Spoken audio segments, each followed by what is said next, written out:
प्रथमे सामूहिक प्रार्थना करवा। हे भगवान, आम शरीर को शक्ति जोगाई दियो, आम मनरे भक्तिर ज्योति जलाई दियो, आम आत्मार अज्ञानता को सबुदिन पाई दूरेई दियो, आमको तुम स्वरूप मिलई दियो, आमको सुस्थ रखिबार कला शिखाई दियो। आपण चरण रे बारंबार प्रणाम करुछु। ओम शांति शांति शांति। वर्तमान शरीर बा पिंड ही ब्रह्मांड अटे, अर्थात शरीर भितर ही ब्रह्मांड लुचि रही। मनुष्य शरीर को दुर्लभ कहा जाइछि। यार अनेक कारण मध्यरु गोटे मुख्य कारण हेउछि मातृगर्भर सिंहासन आरोहण करने पाई कोटि कोटि शुक्राणु को संग्राम रे परास्त करी आमे मनुष्य शरीर रे जन्म नहीं था।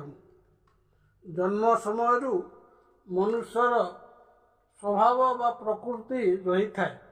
यही प्रकृति तीनोटी उपादान रे गठित होता, यथा शरीर, मन और आत्मा। मनुष्यर विकास यही तीनोटी उपादान उपर निर्भर करता। एथिमध्यरु कौनसी गोटे जदि बाधा प्राप्त हुए तेरे मनुष्यर संपूर्ण विकास हो पारिबो नाही। धरा जाऊ जड़े लोक काम, क्रोध, लोभ, मोह, घृणा इत्यादि मंद गुण बा क्षतिकारक भाव में बुड़ी रहिबो, तेरे तार शरीर ठीक रहिबो नाही। शरीर असुस्थ रहिले मन उपर तार प्रभाव पड़ी था। असुस्थ शरीर, अशांत मन द्वारा आनंद मिले नहीं, आत्मबल ह्रास पाए। तेणु शारीरिक असुस्थता, मानसिक अशांति, आत्मिक दुर्बलता किपरि दूरीभूत हेब यह स्वसाहित्य मध्यरु आमे जानी परिबा। माटी, पानी, पवन, तेज और आकाश तत्व को नहीं आम शरीर गठित होइछि।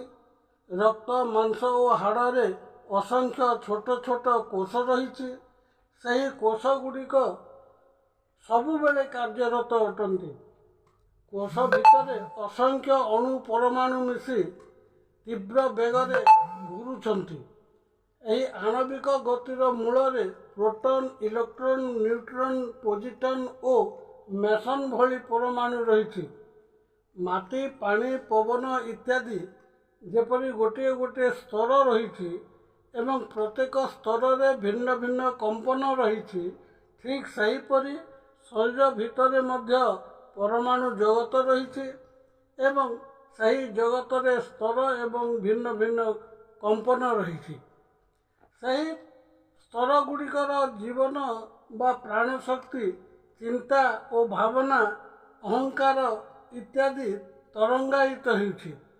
अहंकार शरीर सहित जड़ित थिबारु आत्मा निजकु शरीर ज्ञान करती।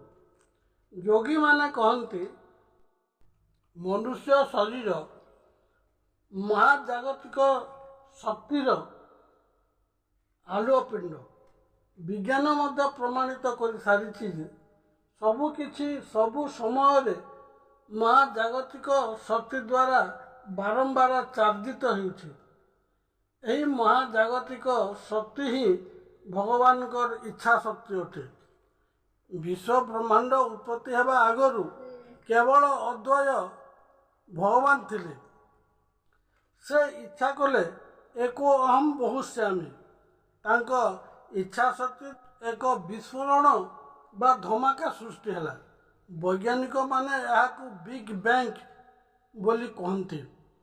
सही धमाका बा बिग बैंग रु ब्रह्मांड उत्पन्न होइछि।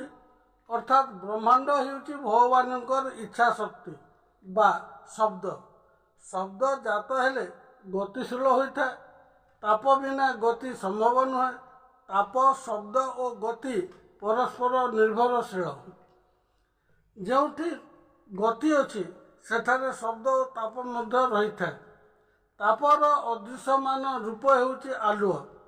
उपरोक्त आलोचनारू जना पड़ुछि जे भगवानकर इच्छा शक्ति ब्रह्मांड रे ताप, शब्द और गति रूप रे रही।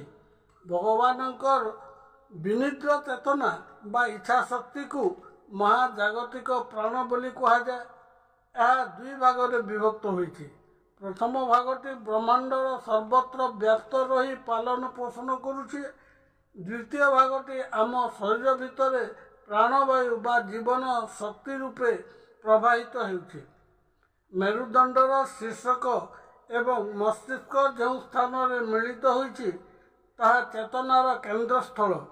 ଏହି ସ୍ଥାନରୁ ବ୍ରହ୍ମାଣ୍ଡୀୟ ପ୍ରାଣ ଶକ୍ତି ଶରୀରରେ ପ୍ରବେଶ କରେ। ମେରୁଦଣ୍ଡରେ ରହିଥିବା ବିଶୁଦ୍ଧ, ଅନାହତ, ମଣିପୁର, ସ୍ୱାଧିଷ୍ଠାନ ଏବଂ ମୂଳାଧାର ଚକ୍ର ଇତ୍ୟାଦିରେ ସେହି ଶକ୍ତି ପ୍ରବାହିତ ହୋଇଥାଏ। ମସ୍ତିଷ୍କର ସପ୍ତମ କେନ୍ଦ୍ର ସହସ୍ରାର ହେଉଛି ଜାଗତିକ ଶକ୍ତିର ଶକ୍ତି ଭଣ୍ଡାର। ଉପରୋକ୍ତ ଆଲୋଚନାରୁ ଜଣାପଡ଼େ ଯେ ଭଗବାନଙ୍କ ଇଚ୍ଛା ଶକ୍ତି ବ୍ରହ୍ମାଣ୍ଡରେ ଯେପରି ବ୍ୟାପ୍ତ ହୋଇ ପାଳନ ପୋଷଣ କରୁଛି, ଠିକ୍ ସେହିପରି ପିଣ୍ଡରେ ମଧ୍ୟ କାର୍ଯ୍ୟ କରୁଅଛି। ବୀଜ ମଧ୍ୟରେ ବୃକ୍ଷ ରହିଥିବା ପରି ଶରୀର ଭିତରେ ବିଶ୍ୱ ବ୍ରହ୍ମାଣ୍ଡ ଲୁଚି ରହିଛି। ତେଣୁ ଶାସ୍ତ୍ର କୁହନ୍ତି, ପିଣ୍ଡ ବ୍ରହ୍ମାଣ୍ଡ ଏକମତ, ଏହା ଜାଣନ୍ତି ସୁପଣ୍ଡିତ।